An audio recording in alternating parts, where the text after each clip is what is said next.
Hi, Maddie. This is Ira, and I'm recording here some audio feedback on your statement of belief, which I hope will be helpful as you complete your final revisions today and tomorrow on your defining good argument in digital contexts, the major essay for the course. So essentially what I'm going to do as I go through this paper is talk about a few of the things that stick out to me as really cool or interesting or positive, and also a few of the places where I want to push you to think a little further or challenge you a little bit to think more systematically as you move from this statement of belief to the more fully worked out systematic theoretical essay.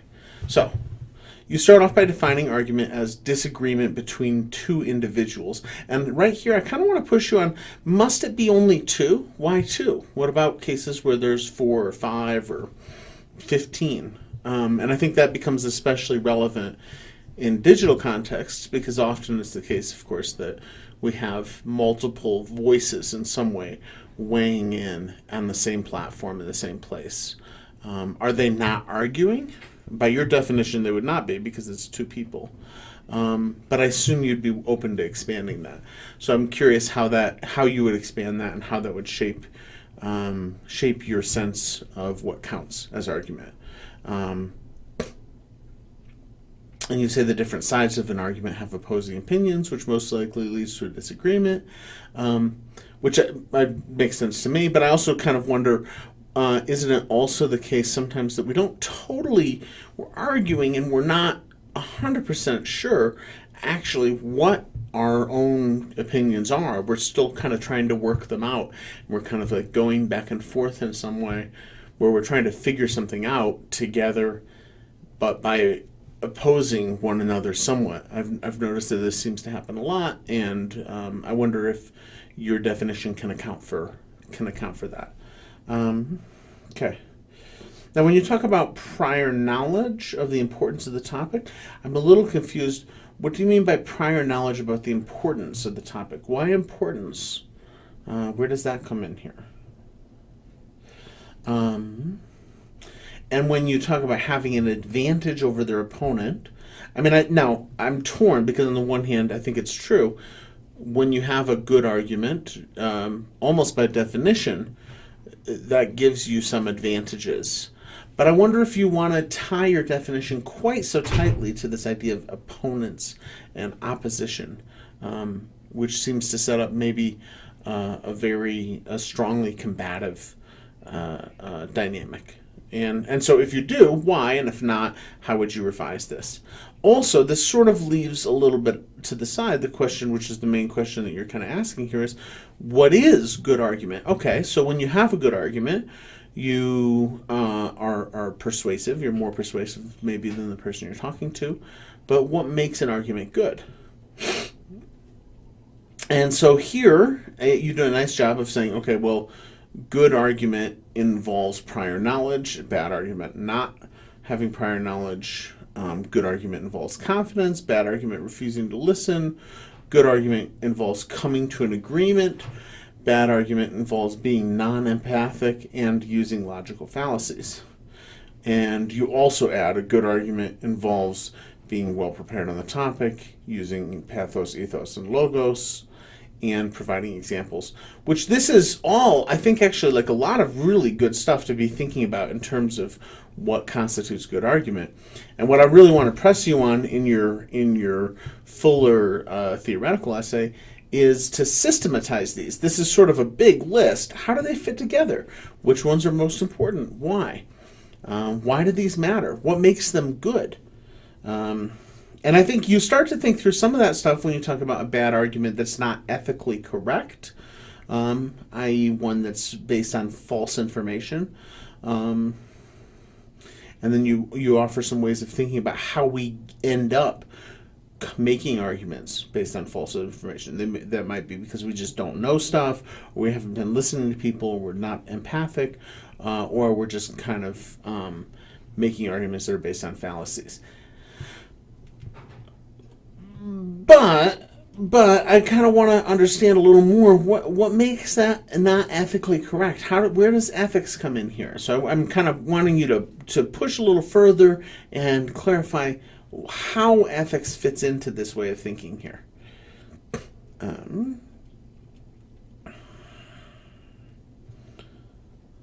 and you kind of talk about some of the things that drive effectivity. So people don't listen if you ramble too much, or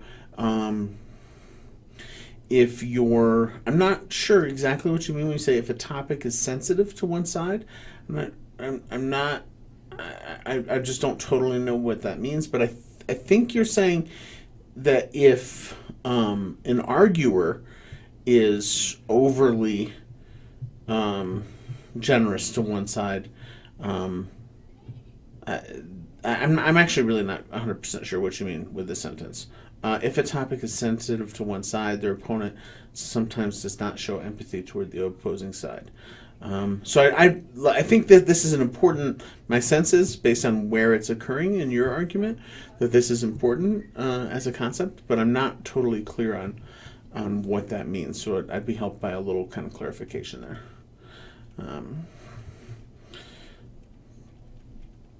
And I think with logical fallacies, it'd be nice to know a little bit more. Why are logical fallacies bad? What is a logical fallacy? So you've got an example of a logical fallacy, and I think that you nicely lay out the way in which Trump's tweet operates as a logical fallacy. But why is that bad? What makes that bad?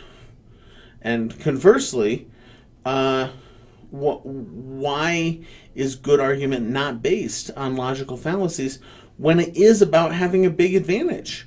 If the whole point is just to have advantage over one or more opponents, and I want to encourage you to keep in mind that a person could be arguing with lots of different people, but if the whole point is just to gain advantage, who cares if you use logical fallacies? Won't you gain advantage by using logical fallacies sometimes? Certainly Trump seems to. And so if that's enough, who cares about fallacies? On the other hand, if that's not enough, what else is good argument about besides just advantage over an opponent?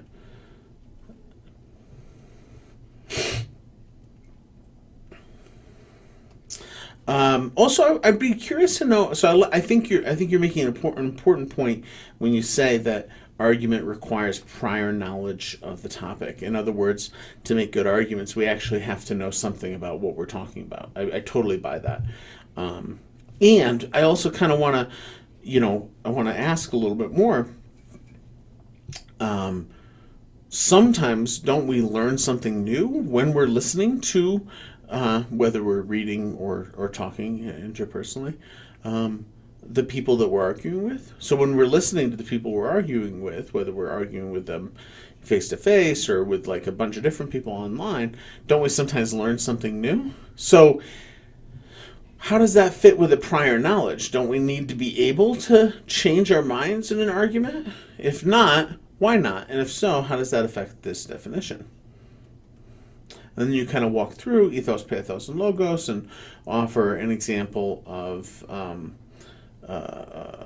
weak pathos, or a sort of misguided pathos. I think that seems pretty smart to me as a way of thinking about ineffective pathos. Although I think it's important to always also keep in mind, even then, so even with this story, I guess it would kind of depend on who your audience is, right? So if you're speaking at an anti-war rally and you encourage the audience to march on Congress, I guess you might tell a story about how soldiers were killed in the line of duty, and I'm not sure what you mean by affectment, but I think you mean probably how that affected their families. You might tell that story, especially if you were speaking at, for example, like a Veterans for Peace anti-war rally, which is an organization of veterans who are anti-war demonstrators or anti-war activists. So again, on the one hand, I think that's a good example, but I want to caution you to also think there are not necessarily any universal examples, right? Because so much in rhetoric depends on who actually your audience is. And then finally, kind of want to jump down here. You kind of drop back through the different features of good and bad argument that you've talked about here, which is semi-helpful. But I think what I really want to push you toward in your next piece in the major essay is towards a more systematic articulation. How does it all fit together? What makes good argument in digital contexts good? What is it for? And if it's not just for advantage, what else is it for? And if it is just for advantage, why are these things bad? So I'm looking for. I enjoyed reading this, and I'm really looking forward to reading and talking with you about your fuller articulation of the major essay.